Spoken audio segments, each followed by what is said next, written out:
I know for me, when I go to the OBGYN, and I have an excellent doctor, they ask you, when was your last period? How long was it? Was it heavy? How was sex painful? They get you on the do your pap smear. If you're in that reproductive age, they give you your birth control, or they're going to give you your hormone replacement therapy for your complaints, and they are going to send you out the door. We did not learn how to really understand and take care of our bodies, our hormones. Hormones are so important. They control everything. They control what we eat, how we feel, what we're going to do, how we're going to treat people, and it's some of the decisions that we make. And we just got the birth control, and then we figured out later that we had issues. The body is functioning on three different levels during the menstrual cycle. The hypothalamus, you got your uterus, and your pelvis doing things. So it is not uncommon for a woman to be batshit crazy. Is Shadero Stewart, and I have been a nurse for 15 years, and I've recently just indulged in herbalism maybe 5 or 6 years ago. The reason this workshop is so important is because it gives you a basic understanding of the menstrual cycle, which we all go through, well, us women, which we all go through every month. Sometimes it is better for others, well, better for some and harder on others. I think that I am a good candidate to talk to you about this issue is because I have had all kind of reproductive um, issues in my past. I've had PCOS. I've struggled with fibroids and having them removed. I've had preeclampsia, and I have had a slew of trouble when it came to conceiving. And once I changed my life and took heed and learned about the menstrual cycle and exactly how it functioned, I was able to have my son. Hormones are very, very important. They control everything in your life, from what you eat, what you think, the things that you do, how you behave.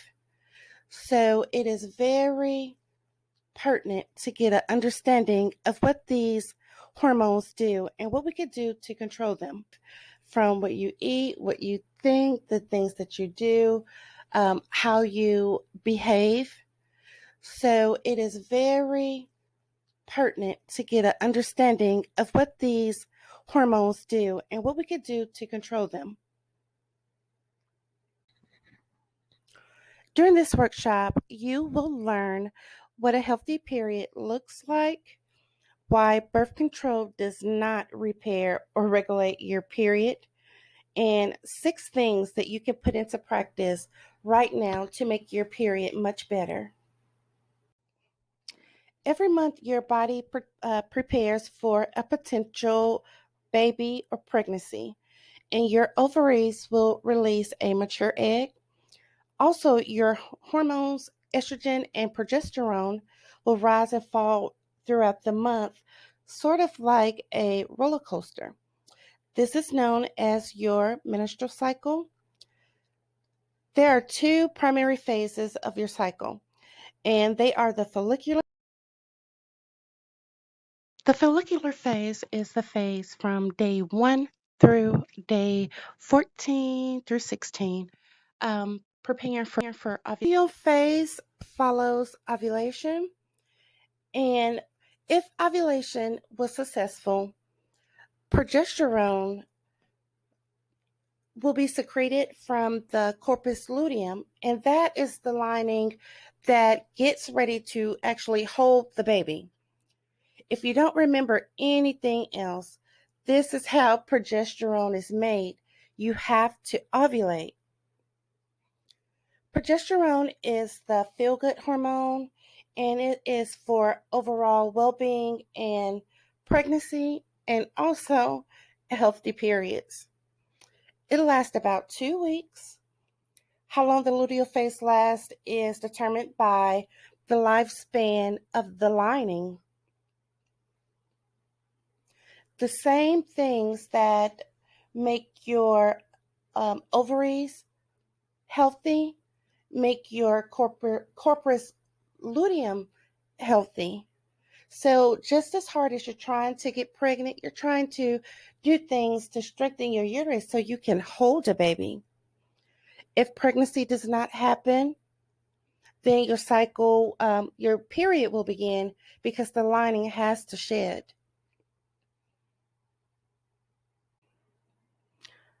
The worst part of my period, and I think I can speak for everybody, is PMS.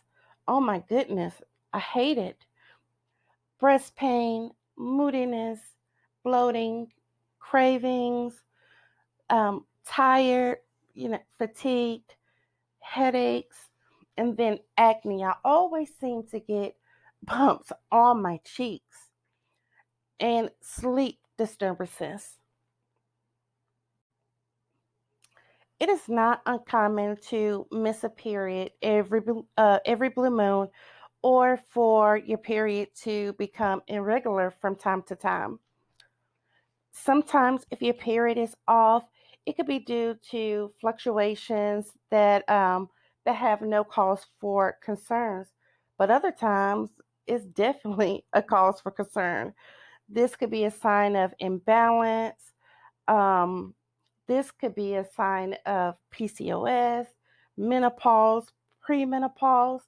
And remember what I showed you in that in the slide before we started, about your period being 21 days or less, or under the 21 days, or more than 35. That is considered irregular, and it may be time for you to go get tested. A healthy period looks like 21, well, 21 to 35 days. Anything after 35 is an issue, and anything shorter than 21 is irregular, and it's also an issue. Your menstrual flow, it should be all to bright red. Blood loss should not be more than 50 milliliters or 3 tablespoons. And I know it seems like it's it's a whole lot more than that, but really that's all it should be. And another thing, you shouldn't have any discomfort. Well, maybe mildly, but all the pain in your back and, your pelvis and the cramping, that's the number one sign that you have an issue. Periods are considered to be heavy if your bleeding lasts more than 7 days, or if you are having a lot of blood. Heavy periods can be different. Well, heavy periods can be due to different things, and the most one is a failed ovulation. No ovulation or anovulation is also common with PCOS and perimenopause. If you do not ovulate regularly, your progesterone levels will drop, and then low progesterone, as well as the release of prostaglandins, which are hormone-like substances during your period, can cause the cramping and pain.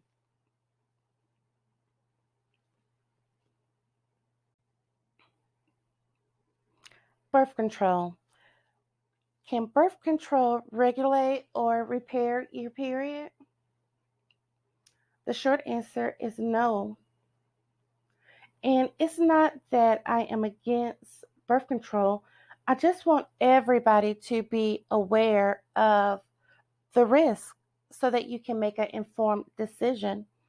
I know for me, when I was growing up, you go to the doctor and you just get your birth control, but a lot of us are my age, 35 to 40 or 45, it masked everything. So when I was trying to have my child, I didn't know that I had all these issues that I've been having all my life. Birth control pills do nothing for your natural hormones. They give them to you so they can suppress your hormones, but for your natural hormones or repairing them, they do absolutely nothing. You'll get some relief because your hormones have been suppressed. And another thing, the bleeding that you have during or while you're on birth control, that's called withdrawal bleeding.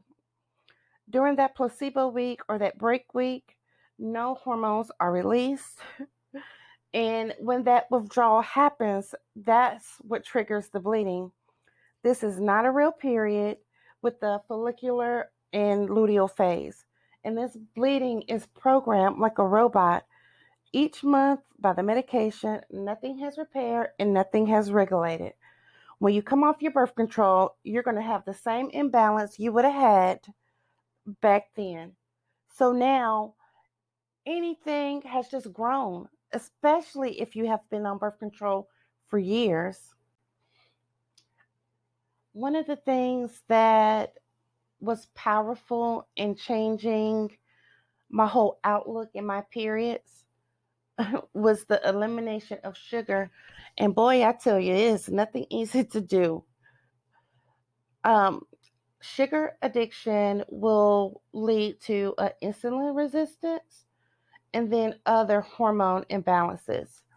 If you have PCOS or any blood sugar issues, you just don't know. I suggest you eliminate for some raw honey or 100% maple syrup. Molasses, you got to figure something out, but you got to ditch the sugar. Another thing is cutting back on alcohol. Alcohol just adds fuel to the fire. Just one alcoholic drink or one margarita per day will raise your estrogen levels. Instead, see if you can get a mocktail, some sparkling water or something. And I know that's easier said than done. I'm just stating the facts. Another thing is reduce your caffeine. If you drink too much coffee, it'll lead to a cortisol imbalance. And then that is what messes with your anxiety and causes you to have poor sleep.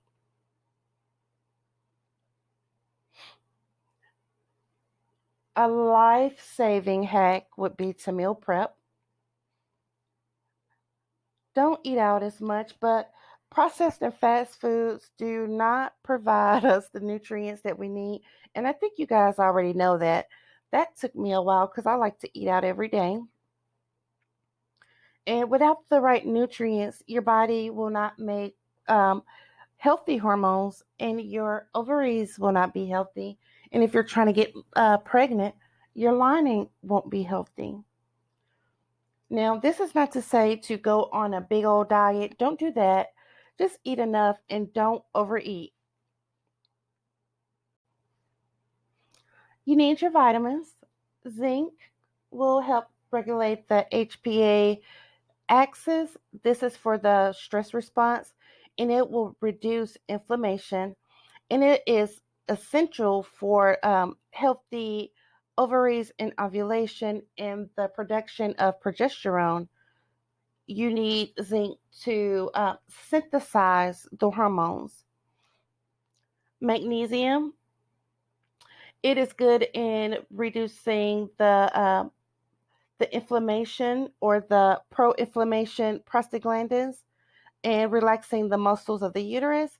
And this will prevent constipation and it supports your adrenal glands. Vitamin D has been shown to reduce period pain. And you can get vitamin D from your fishes like tuna, eggs, and salmon. And most people make vitamin D naturally, but some of us, we could use a little bit more sun. And those of us who have melanin, um, we should be okay, but you still may need to get a supplement. Iron. Iron is very important to women who are menstruating. You got to eat plenty of iron-rich foods, and don't supplement directly with the iron supplement unless you have a confirmed deficiency. You need to get your labs tested for that, or your doctor will tell you. And then you also need to make sure you have enough iodine. And this is just not for your thyroid. Iodine is good for your ovarian, your follicles, and your breast tissue. Iodine aids in the detoxification of estrogen, and it makes it beneficial for excess estrogen if you need to get rid of it. Now, ocean vegetables are an excellent source of iodine. Your sea moss. Cut on some music and get moving. Exercise is good for everything, not just your period. Exercise is good for your health and your mental stability. And we all know we need that during your period or the trying months. Exercise helps with your insulin, it reduces your stress, it reduces the inflammation, and it also helps with sleep. The main factor in that is because it will reduce the cortisol levels. And you hear me talk about that all the time. Cortisol is the hormone that will make you stressed out, or it puts your body in the fight or flight um, position. And your body can't tell if you are stressed out because of work, studying, or something that happened on a job. It just knows that it's stress, and it will go into survival mode. If you were serious about fixing your period, the number one thing, in my opinion, or the number one thing that is non-negotiable, non-optionable. I mean, it is a um, a deal breaker. You have to reduce your stress. You have to. Prolonged stress, anxiety, and worry just mess up your hormones, especially your progesterone. You remember that is the feel good hormone? I would start, if you already don't, affirmations. I will, I can, and I am. Yoga, journaling, do some things that you enjoy. I mean, and then you really got to let go of some of the things that you can't. Bad relationships. I mean, if it's not serving you, you got to let it go. And I bet when you do, you'll notice some changes. And lastly, we also got to ditch the toxins. I know the first ones, the prior ones were relationships and everything. This time, I'm talking about the things we put in our body. We need to use organic beauty care, use natural household cleaners, and use safe cookware such as glass and ceramic, stainless steel, and stop drinking out of plastic bottles and heating your food up with plastic. Go to Marshall's or Ross or something and get you some tumblers and glass containers. And then you need to get a high quality filter for your water, or just buy bottled water. And then eat as much organic food as you can.